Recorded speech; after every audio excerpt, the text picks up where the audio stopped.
నమస్తే. This is Shaurya. Welcome to our channel. ఈ రోజు మనతో పాటు సీనియర్ జర్నలిస్ట్ దాము బాలాజీ గారు ఉన్నారు. వారితో మాట్లాడదాం. నమస్తే సార్. నమస్తే. సార్, మలయాళీ నటుడు దిలీప్ ఈ కేసు దాదాపు 8 ఏళ్లుగా కూడా నలుగుతా వచ్చింది. మొత్తానికి ఆయన అయితే మాత్రం అంటే ప్రముఖ నటుడు, అలాగే ప్రముఖ నటి మీద దీనికి సెక్సువల్ అసాల్ట్ జరిగింది, కొంతమందితో ఆ వీడియోస్ అవి కూడా చిత్రీకరించి విడుదల చేయడం అనే ఒక వార్తనైతే విన్నాము.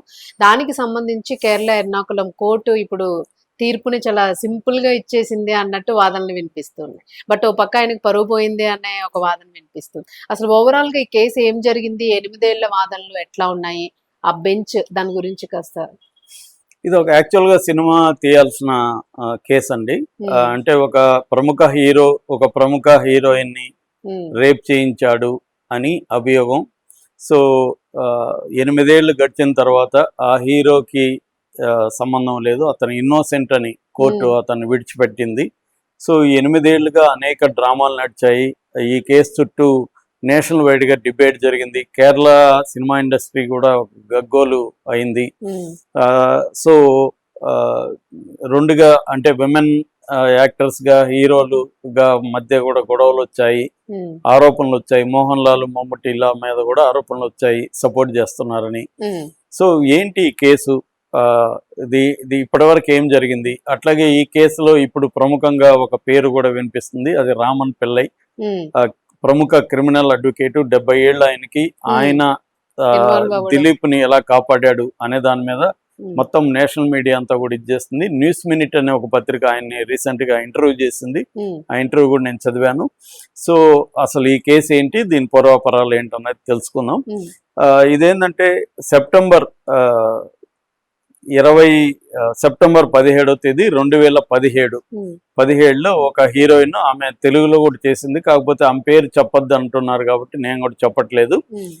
తమిళ్లో చేసింది, మలయాళంలో చేసింది, తెలుగులో కూడా కొన్ని సినిమాలు చేసింది, పాపులరే తెలుగులో కూడా.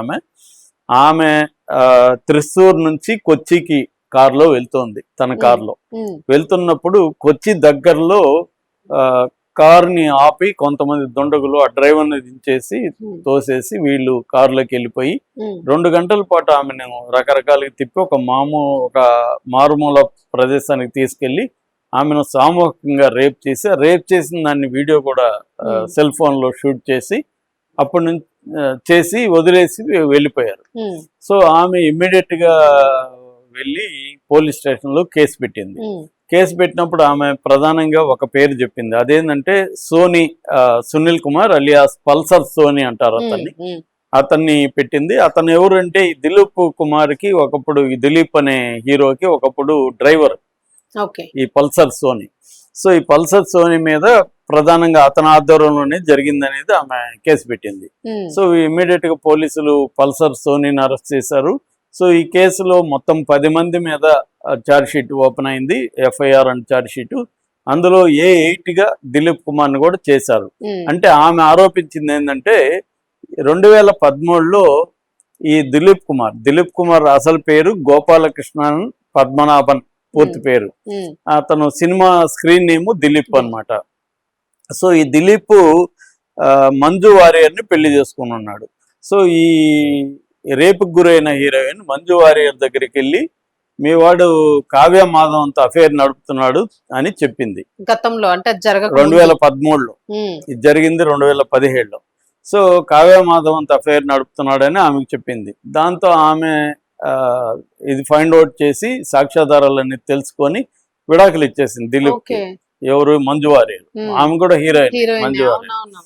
సో విడాకులు ఇచ్చేసిన తర్వాత 2016లో కావ్య మాధవన్ని తను పెళ్లి చేసుకున్నాడు దిలీప్. సో దిలీప్ కక్ష కట్టాడు నా భార్యతో, అంటే అతను మంజు వారియర్ విడాకులు ఇవ్వాలనుకోలేదు. మంజు వారియర్ తుంటూ కావ్య మాధవ్తో అఫైర్ నడుపుదామని అనుకున్నాడు, ఎంజాయ్ చేద్దామని అనుకున్నాడు. ఆ విషయం మంజు వారియర్ కి తెలీదు. ఈమె చెప్పడంతో వాళ్ళ కుటుంబంలో చిచ్చు పెట్టినట్టు అయింది.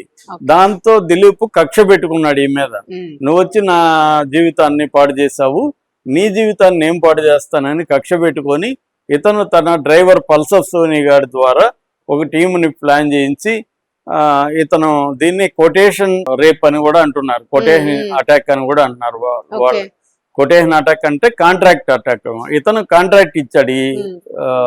9 వీళ్ళందరికీ మందికి. కూడా 9 మందికి ఇచ్చి మీరు ఇలాగా చేయండి అంటే టిట్ పార్ట్ టాట్, నా జీవితాన్ని నువ్వు నాశనం చేసేవాడు, నీ జీవితాన్ని నేను నాశనం చేస్తా అని చెప్పి ఈ 9 మందిని పంపించి వాళ్ళు రేప్ చేయించి వీడియో కూడా ఇతనికి ప్రూఫ్ గా చూపించడానికి వీడియో కూడా షూట్ చేశారనేది అభియోగం ఇతని మీద. ఇవన్నీ చేశాడో లేదో మనకు తెలియదు. ఇదైతే జరిగింది, ఈ అమ్మాయి అంతా చేయడం అయితే జరిగింది. విడాకులు వచ్చాయి. కావ్య మాధవ్ని 2016లో పెళ్లి చేసుకున్నాడు. సో దాంతో ఇతన్ని జూలై 10, 2017లో అరెస్ట్ చేశారు. ఎవరిని? దిలీప్ అని అరెస్ట్ చేసి అక్టోబర్ 3లో బెయిల్ వచ్చింది. అంటే 85 రోజులు ఇతను జైల్లో ఉన్నాడు దిలీప్. అప్పట్లో ఇది పెద్ద సంచలనంగా మారిపోయి కేరళలో విమెన్ యాక్టివిస్టులు, ఇటు సినిమా ఉండేవాళ్ళు ఈ సినిమా రంగంలో ఎంత ఘోరాలు జరుగుతున్నాయని చాలా బయటకు వచ్చి ఈమెను కూడా అభినందించారు. ధైర్యంగా ఈమె చెప్పింది. దిలీప్ చాలా పాపులర్ హీరో, అతన్ని ఎదుర్కొనిందని చెప్పి అప్పుడు ఉమెన్ సినిమా కలెక్టివ్ WCC అనే ఒక సంస్థను కూడా ఏర్పాటు చేశారు.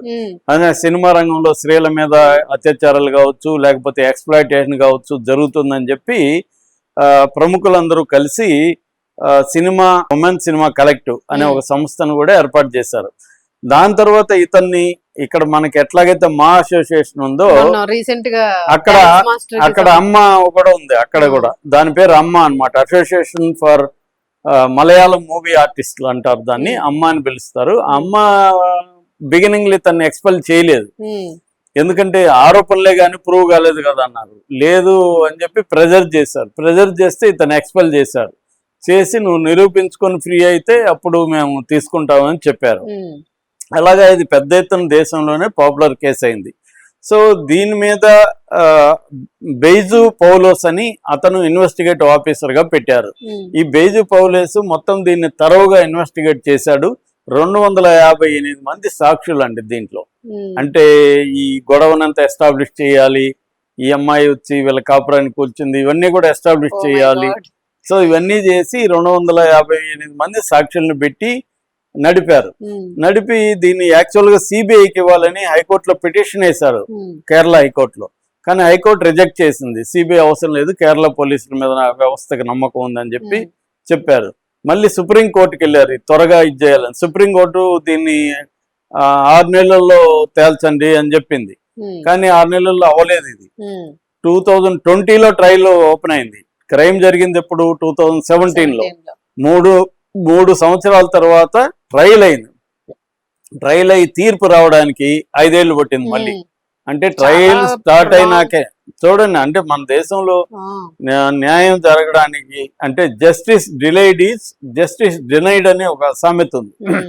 అంటే న్యాయం ఆలస్యం అయితే న్యాయము నిరాకరించబడినట్టే అని. ఎందుకంటే 10 ఏళ్ల తర్వాత న్యాయం వచ్చేలా ఈ లోపల చాలా మంది చనిపోతారు, అయిపోతారు, పెట్టిన వాళ్ళు పోతారు, ఇవన్నీ జరుగుతాయి. 20 ఏళ్ళకి జరుగుతాయి. ఇప్పుడు మన కళ్ళ ముందే 7 ఏళ్ళు అయింది వివేకానంద రెడ్డి హత్య. మార్చి 19th వస్తే 7 ఏళ్ళు అవుతుందండి. ఇప్పటి వరకు ట్రయలే స్టార్ట్ కాదు. ట్రయల్ స్టార్ట్ అయినాక మళ్ళీ ఒక 5 ఏళ్ళు అవుతుంది. ఇక్కడ ఈ కేసులోనే 5 ఏళ్ళు అయింది. కాబట్టి ఇంకెప్పుడన్నీ న్యాయం జరిగేది? ఇది సమస్య అనమాట మనకున్న క్రిమినల్ జస్టిస్ సిస్టమ్ లో. ఎందుకంటే 5 కోట్ల కేసులు పెండింగ్ లో ఉన్నాయి ఇప్పటికే.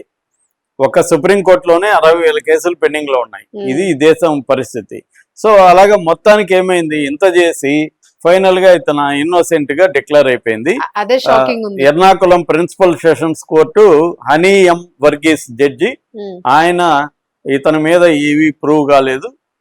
ఎందుకంటే 28 మంది సాక్షులు అడ్డం తిరిగారండి. వాళ్ళు హోస్టైల్ అంటారు, హోస్టైల్ గా మారిపోయారు. అంటే ఈయన రోల్ ఉందని 28 మంది చెప్పిన సాక్షులు తర్వాత కాలంలో హోస్టైల్ గా మారిపోయారు. లేక కదా, వాళ్ళు మేనేజ్ చేయడం పెద్ద విషయం ఉంటది.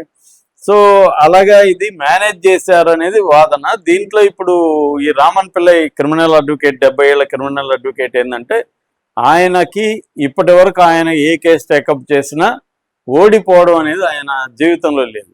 అంటే అసలు ఆయన మీద సినిమా తీయాలేమో అనిపించింది నాకు ఇంటర్వ్యూ చదివిన తర్వాత. అంత ఇంట్రెస్టింగ్ గా ఉన్నాడు క్యాండిడేట్. బోల్డ్ స్టోరీస్ దొరకొచ్చు ఇప్పుడు ఆయన. అవును, ఆయన ఎవరికి కూడా ఇంటర్వ్యూలు ఇవ్వడంట. 6 నెలలు వెంటబడితే న్యూస్ మినిట్ కి ఇంటర్వ్యూ ఇచ్చాడంట. అది కూడా ఎక్కువ మాట్లాడలేదంట ఆయన. న్యూస్ మినిట్ వాళ్ళు రాశారు. ఆయన పైగా నేను ఇంటర్వ్యూ ఇవ్వనని చెప్పడంట, ఇప్పుడు నెక్స్ట్ వీక్ అంటానే ఉంటాడంట. మనమే వాయిదాలు అలవాటు కదా వాయిదాలు విసిగిపోయి మనమే ఇది చేయాలి. తర్వాత ఆయన ఎప్పుడు పబ్లిక్ ప్రాసిక్యూటర్ గా చాలా సార్లు ఆఫర్ వస్తే ఒకే ఒకసారి, అది కూడా పెద్ద పెద్ద బిజినెస్ పీపుల్ ఇన్వాల్వ్ అయ్యి ప్రెజర్ తీసుకొచ్చారంట. ఏది టాప్ బ్యూరోక్రాట్స్ ఈయన మీద ఒత్తిడి తీసుకొస్తే ఒక్కసారి మాత్రమే పబ్లిక్ ప్రాసిక్యూటర్ గా, ఈ కేసు ఇది కాదు వేరే కేసులో. అంటే ఆయనకి డిఫెన్సే ఇష్టం అనమాట.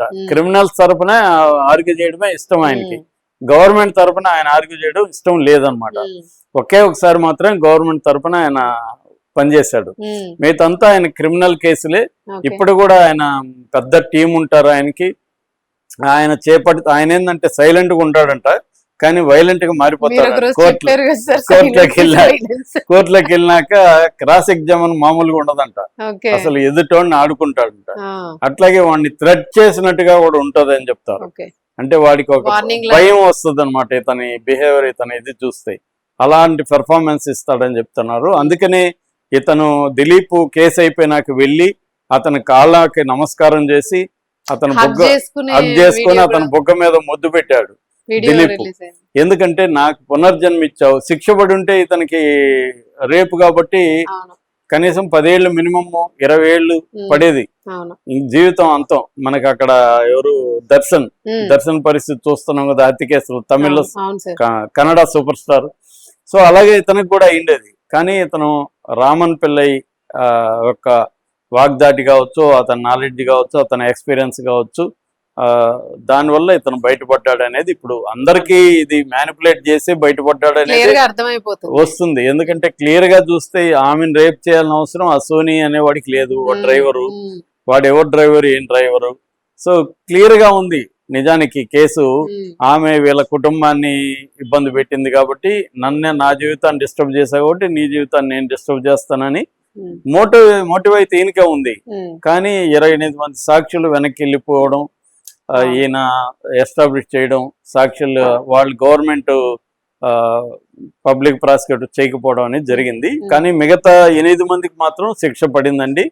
ఈ సునీల్ కుమార్ అనేవాడికి, మిగతా వాళ్ళకి రేపు కింద, తర్వాత కాన్స్పిరసీ, కిడ్నాప్, ఈ 3 నేరాల కింద వీళ్ళకైతే శిక్ష పడింది. ఇంకా శిక్ష కాలం ఖరారు కాదు. కాకపోతే ఈ కేసు ఇంతటితో అంతమవుతుందని మనం అనుకోవడానికి లేదు. గవర్నమెంట్ మళ్ళీ హైకోర్టుకి వెళ్తుంది, మళ్ళీ సుప్రీంకోర్టు వెళ్తాది. ఇది ఓన్లీ ఎర్నాకుళం సెషన్స్ కోర్టే కాబట్టి మళ్ళీ జరుగుతుంది. కాకపోతే ఇక్కడే జరగనప్పుడు ఇంకా అక్కడ కూడా ఉంటదా అనేది, రామన్ పిల్ల ఎలాగ ఉన్నాడు హైకోర్టుకి, ఆయన కూడా వెళ్తాడు. కాబట్టి నాకు తెలిసి పైకోర్టులో కూడా ఈయనకి శిక్ష పడే అవకాశం అయితే లేదు. అంటే సాక్ష్యాధారాలు ఆల్రెడీ వెళ్ళిపోయినాయి. ఇది కూడా ఫోరెన్సిక్ దీంట్లో వీడియో తీసింది కూడా కరెక్ట్ గా లేదంట. అది ఉన్నా కూడా ఈయన ఇన్వాల్వ్ అయినట్టు దాంట్లో ఏమి ఉండదు.